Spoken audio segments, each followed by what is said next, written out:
जय हिंद दोस्तों, मेरा नाम है रोहित और आप देख रहे हैं स्टडी क्यों नहीं। आज हम लोग केमिस्ट्री के 18वें लेक्चर की बात करने वाले हैं और इससे पहले 17 लेक्चर और आ चुके हैं। आई होप आपने वो 17 के 17 लेक्चर देखे होंगे।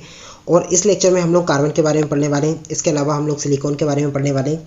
और दोस्तों, जैसे कि मैंने बताया कि मैं कुछ एलिमेंट्स के आपको बताऊंगा जो हमारे लिए इंपॉर्टेंट है।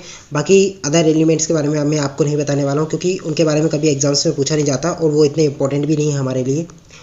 तो आपने अभी तक मेरे चैनल को सब्सक्राइब नहीं किया तो दोस्तों सबसे पहले सब्सक्राइब कर दीजिए और इस वीडियो को जितना जितना हो सकता है शेयर कर दीजिए। अभी लाइक कर दीजिए और नीचे आ रहे बेल आइकन पे भी आप क्लिक कर दीजिए, जिससे मेरी वीडियो की लेटेस्ट नोटिफिकेशन आप तक पहुंच सके। तो शुरू करते हैं वीडियो को। दोस्तों, सबसे पहले हम लोग बात करते हैं कि कार्बन क्या है।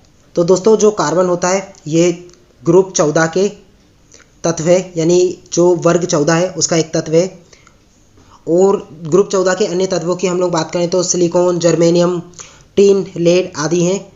और 14वां वर्ग में ये प्रथम तत्व है, यानी 14वां जो वर्ग है उसका पहला ये तत्व है, यानी पहला एलिमेंट है। और दोस्तों, जो कार्बन होता है मुक्त अवस्था में कोयला, हीरा, ग्रेफाइट में पाया जाता है। और वहीं पे ये संयुक्त अवस्था में धात्विक कार्बोनेट्स, कार्बन डाइऑक्साइड, हाइड्रोकार्बन्स, यानी जितने भी हाइड्रोजन और कार्बन से मिलकर पदार्थ होते हैं उनमें पाए जाते हैं। और सर्वाधिक संख्या में यौगिक बनाने वाला तत्व है कार्बन। और इसके अलावा जितने भी जीव यानी प्राणी होते हैं उनका आवश्यक घटक होता है। और कार्बन के 3 समस्थानिक होते हैं, जो होते हैं C12, C13 और C14। ये 3 समस्थानिक पाए जाते हैं कार्बन के। और दोस्तों, जो C14 होता है और ये, क्योंकि आपको पता है कि ये मैं समस्थानिक की बात कर रहा हूँ, तो इनके जो एटॉमिक नंबर होंगे, यानी जो इनका परमाणु क्रमांक होगा सबका सेम होगा, परंतु इनके परमाणु भार डिफरेंट होंगे। और दोस्तों, जो C14 है ये रेडियो एक्टिव है, यानी ये रेडियो एक्टिविटी शो करता है और रेडियो विकिरण को उत्सर्जित करता है। इसलिए जो कार्बन 14 होता है इसका उपयोग हम लोग कार्बन डेटिंग के लिए करते हैं। और दोस्तों, सबसे इंपॉर्टेंट क्वेश्चंस में से एक है ये कि बताइए कि कार्बन डेटिंग के लिए हम लोग किस एलिमेंट का यूज़ करते हैं। तो आपको लिखना है कि कार्बन जो 14 होता है, जो कार्बन का समस्थानिक होता है, जिसका परमाणु भार 14 होता है, यानी जो उसका एटॉमिक मास होता है वो 14 होता है, उसका उपयोग हम लोग रेडियो कार्बन डेटिंग के लिए किया जाता है। इसके बाद हम लोग बात करते हैं कार्बन की अपरूपता। तो दोस्तों, जो कार्बन होता है प्रकृति में अनेक रूप में पाया जाता है, जैसे कि हीरा, ग्रेफाइट, फ्लोरीन, ये तीनों ही कार्बन के परमाणु से मिलकर बने होते हैं।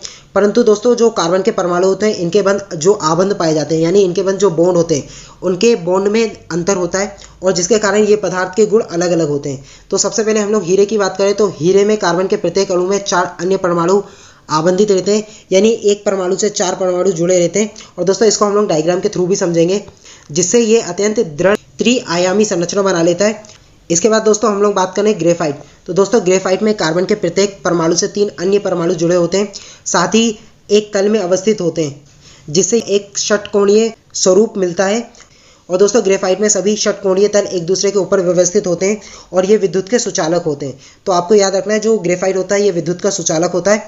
और ग्रेफाइट का उपयोग पेंसिल में लीड बनाने में किया जाता है, क्योंकि जो ग्रेफाइट होता है वो पेपर पे काला रंग छोड़ता है। तो इसलिए जो पेंसिल की लीड होती है, यानी पेंसिल में आपने वो काला काला देखा होगा, वो ग्रेफाइट होता है, और जो कि विद्युत का सुचालक होता है, यानी ये विद्युत का कंडक्टर होता है, यानी इलेक्ट्रिसिटी का कंडक्टर होता है। इसके बाद हम लोग बात करते हैं फ्लोरीन। तो दोस्तों, जो फ्लोरीन होते हैं ये कार्बन के परमाणुओं की ऐसी संरचना होती है जिसमें ये फुटबॉल की तरह लगता है, यानी ये फुटबॉल जैसी एक संरचना के रूप में व्यवस्थित होता है। और इसमें C20, C60 और C70 इत्यादि समान रूप से पाए जाने वाले फ्लोरीन के प्रकार हैं। तो आपको समझ में आ गया होगा। अब दोस्तों, हम लोग इसके डायग्राम के थ्रू इसको समझने की कोशिश करते हैं। और दोस्तों, जो ग्राफीन होता है ये कार्बन की एक पतली परत वाला एक अपरूप पदार्थ होता है, जो कि विशिष्ट गुण प्रदर्शित करता है। और दोस्तों, ये एक द्विआयामी पदार्थ होता है और विद्युत चालकता प्रदर्शित करता है, यानी कार्बन के 2 ऐसे अपरूप पाए जाते हैं जो कि विद्युत सुचालक होते हैं, यानी विद्युत के कंडक्टर होते हैं। एक होता है ग्रेफाइट, दूसरा होता है ग्राफीन। और दोस्तों, जो ग्राफीन होता है अधिक मजबूत होने के कारण इसका उपयोग मोबाइल की डिस्प्ले के लिए किया जाता है। उसके साथ साथ LED और LED के डिस्प्ले के लिए भी इसका उपयोग किया जाता है। और दोस्तों, यहाँ पे आप ग्रेफाइट, हीरा और फ्लोरीन का आप यहाँ पे स्ट्रक्चर देख रहे हैं। जैसा कि मैंने आपको ग्रेफाइट का बताया था कि इसमें जो 6 कार्बन के मॉलिक्यूल होते हैं वो एक ही तल में होते हैं, और प्रत्येक से 3-3 मॉलिक्यूल जुड़े रहते हैं, मतलब एक कार्बन से 3 कार्बन के अणु जुड़े रहते हैं। वहीं पे हीरे का मैंने आपको बताया था कि एक कार्बन से 4 जुड़े रहते हैं, जैसा कि आप यहाँ पे देख सकते हैं। जैसे कि हम लोग इस कार्बन की बात करें तो इस वाले कार्बन से आप देख सकते हैं ये कार्बन जुड़ा है 1, 2, 3 और 4 कार्बन जुड़े। और वहीं पे हम लोग फ्लोरीन में देखें तो ये फुटबॉल के शेप का, जैसा कि मैंने आपको बताया था, तो दोस्तों यहाँ पे कार्बन के बारे में जितनी भी जानकारी थी जो आपके लिए उपयोगी है वो सारी हम लोगों ने कवर कर ली। आई होप इससे बाहर आपके एग्जाम में एक भी चीज़ नहीं जाएगी। और दोस्तों इसके बाद हम लोग बात करते हैं सिलिकॉन। तो दोस्तों जो सिलिकॉन होता है इसे हम लोग SI से प्रदर्शित करते हैं। और दोस्तों जो सिलिकॉन होता है वो P ब्लॉक का तत्व होता है। आपको याद रखना है कि ये P ब्लॉक का एक तत्व होता है। और दोस्तों इसका उपयोग अभियांत्रिकी, सौर संयंत्र के निर्माण, शीशा उद्योग आदि में किया जाता है, क्योंकि आपको पता है कि जो फोटोइक प्लेट होती है यानी जो सोलर प्लेट होती है उसमें जो सोलर प्लेट बनी होती है वो सिलिकॉन की बनी होती है। और जब उस पर जो सूरज से आने वाले फोटोन्स पड़ते हैं तो उससे इलेक्ट्रॉन उत्सर्जित होकर रिलीज होते हैं और जिससे विद्युत का प्रभाव उससे उत्पन्न हो जाता है। और दोस्तों पृथ्वी पर दूसरा सबसे अधिक मात्रा में पाया जाने वाला पदार्थ जो है वो सिलिकॉन होता है। और दोस्तों जब मैं विविध का एक लेक्चर कंप्लीट करूंगा, यानी जो मैं विविध के लेक्चर कंप्लीट करूंगा उसमें मैं आपको जितने भी ये कितना पृथ्वी पे कौन सा एलिमेंट पाया जाता है और जितनी भी आपकी मिसलेनियस चैप्टर है वो सारे उसमें कवर होंगे, तो उनको अवश्य देखिएगा क्योंकि वो मुश्किल से 3 से 4 वीडियो होंगी। परंतु एग्जाम्स में अगर आपके केमिस्ट्री का पोर्शन 10 नंबर का आता है तो 10 नंबर में से लगभग 8 से लेकर 9 नंबर का सिर्फ मिसलेनियस में से आता है, तो वो जरूर देखिएगा आप।